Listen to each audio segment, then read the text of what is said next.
Assalamualaikum warahmatullahi wabarakatuh.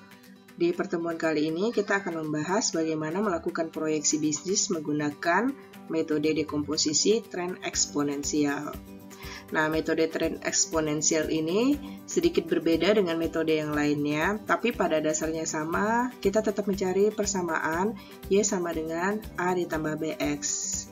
Nah, bedanya apa? Di dalam tren eksponensial, kita merubah seluruh fungsi menjadi logaritma, dan setelah kita dapatkan persamaan logaritmanya, nanti kita anti-logaritmakan kembali.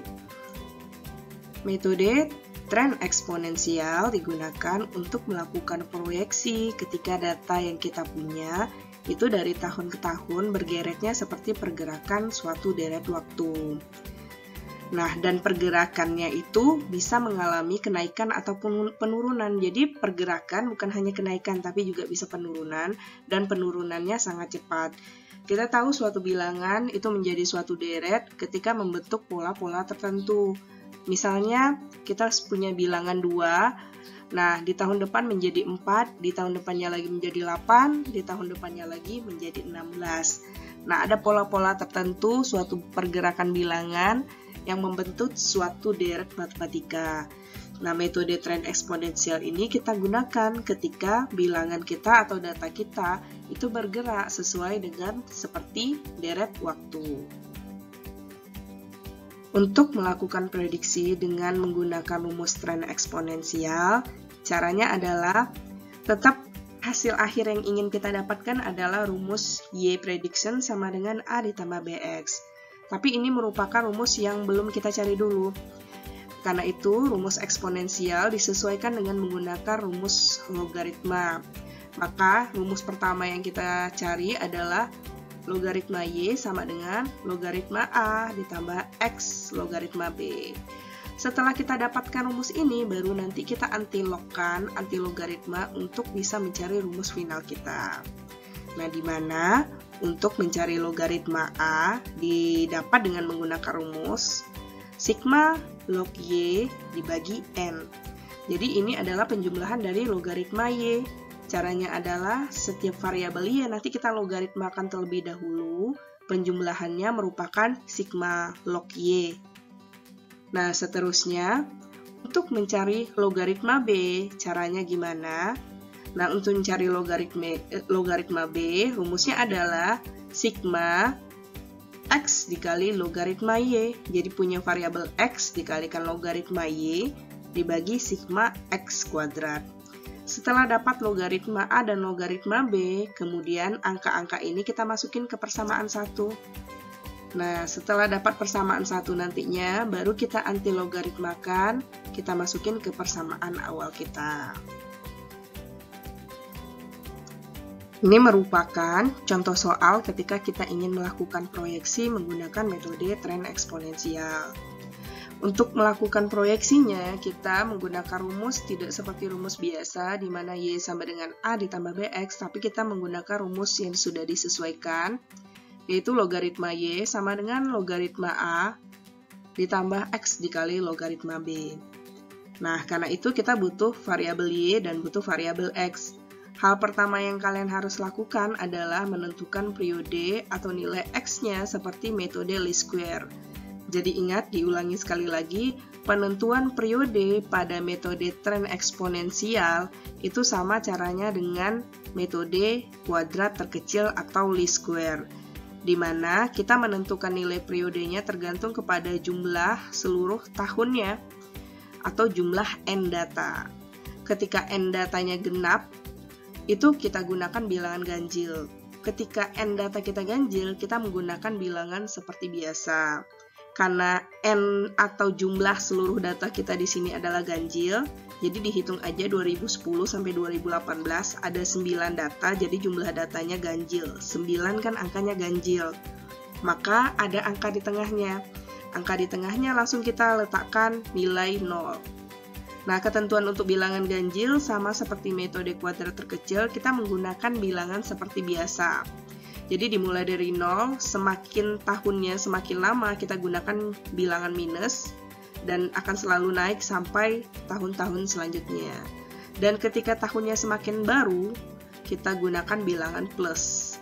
Jadi ini angkanya semakin meningkat atau bernilai positif ketika tahunnya semakin baru, dan angkanya semakin meningkat dalam bentuk negatif ketika tahunnya semakin lama. Nah, ini merupakan variabel X dan ini merupakan variabel Y atau penjualan. Sekarang untuk menemukan rumus ini, logaritma Y sama dengan logaritma A ditambah X dikali logaritma Y.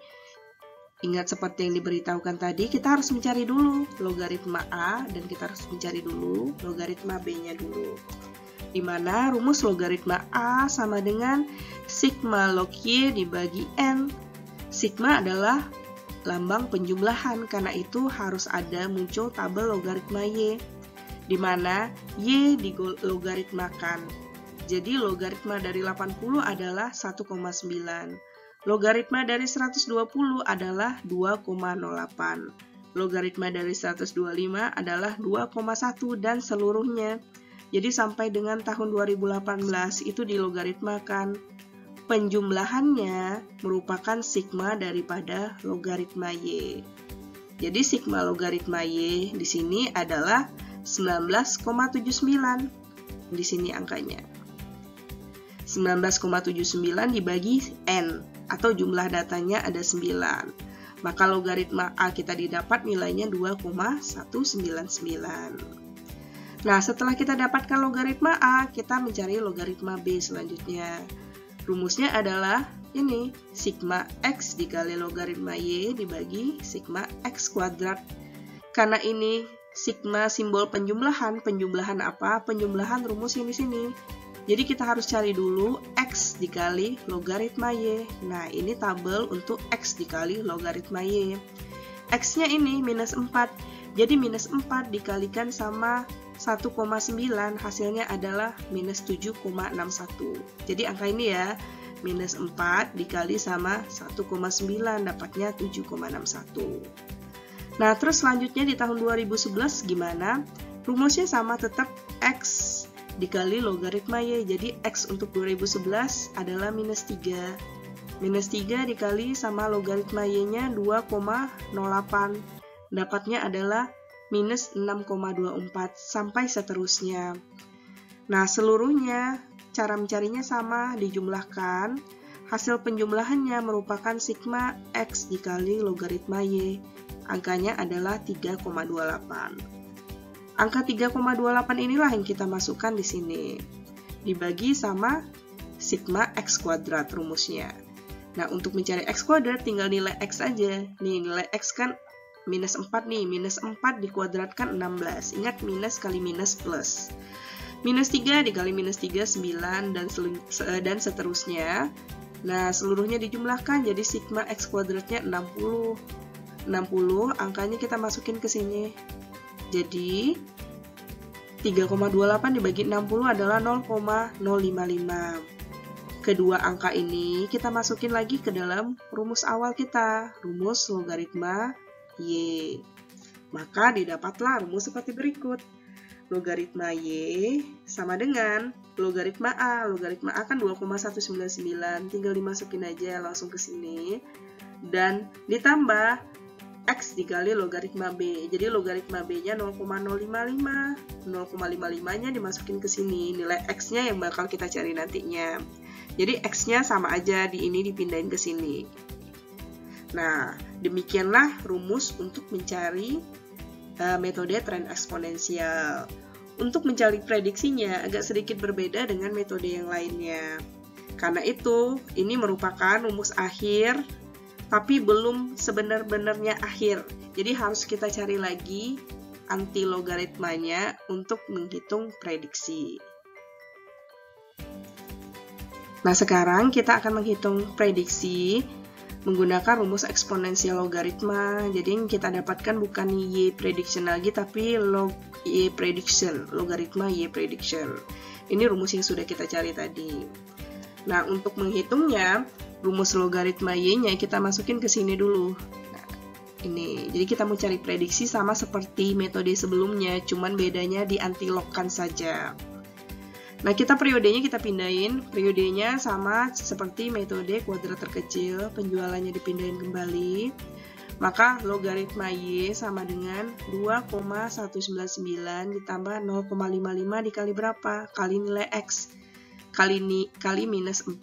Maka dapatnya adalah 1,979 untuk tahun 2010. Untuk tahun 2011 caranya adalah 2,199 ditambah 0,055 dikalikan X-nya. X-nya minus 3. Maka dapatnya adalah 2,034. Cara mencarinya sama seluruhnya sampai dengan periode 2018. Untuk mencari periode 2019, maka untuk mencari tahun 2019, maka periodenya adalah 5. Dimasukin ke rumus logaritmanya 2,99 ditambah 0,055 dikalikan 5, makanya dapatnya adalah 2,474. Nah, hasil yang ini semuanya bukan merupakan hasil prediksi, jadi ini merupakan hasil logaritma dalam bentuk prediksi. Untuk mencari prediksinya, itu di tabel yang ini, kita harus melakukan anti-logaritma variabel Y untuk memprediksikan penjualan. Jadi caranya gimana? Tergantung kepada kalian menggunakan kalkulatornya apa. Kalau pakai kalkulator Casio, itu kalian tinggal klik shift, klik log, terus masukin angka 1,979, maka dapatnya adalah 95,279. Nah, jadi ini merupakan anti-log daripada tabel sebelumnya. Anti-log dari 1,979 adalah 95,279. Anti-log dari 2,034 adalah 108,143 dan selanjutnya. Dan di tahun 2019 di anti-logkan juga, maka prediksinya adalah 297,85. Inilah yang merupakan tabel prediksi. Jadi bukan ini ya, bukan ini. Jadi ini merupakan tabel prediksi. Prediksi apa? Prediksi penjualan. Untuk mencari error atau tingkat kesalahannya, caranya sama, tinggal penjualan dikurangin prediksinya atau prediksi dikurangin penjualan. Nah, untuk di tahapan selanjutnya akan dijelaskan gimana untuk mencari anti-logaritma menggunakan kalkulator yang iPhone. Ingat, kalau kalkulator kalian Casio, tinggal klik shift, log, masukin angkanya sama dengan sudah bisa mencari logaritma. Ini merupakan cara gimana untuk melakukan anti-logaritma ketika kalkulator yang digunakan adalah kalkulator dari handphone atau iPhone atau Android seperti biasa. Caranya pertama kalian ketikkan angkanya yang ada dulu, seperti 1,979. Jadi ketikkan aja 1,979 gitu. Nah, setelah itu langsung tekan 10x. Ini ya, 10x ya, ingat 10x. Akan langsung muncul angkanya nanti. Nah, itu adalah merupakan fungsi anti-logaritma yang digunakan ketika menggunakan scientific calculator di handphone.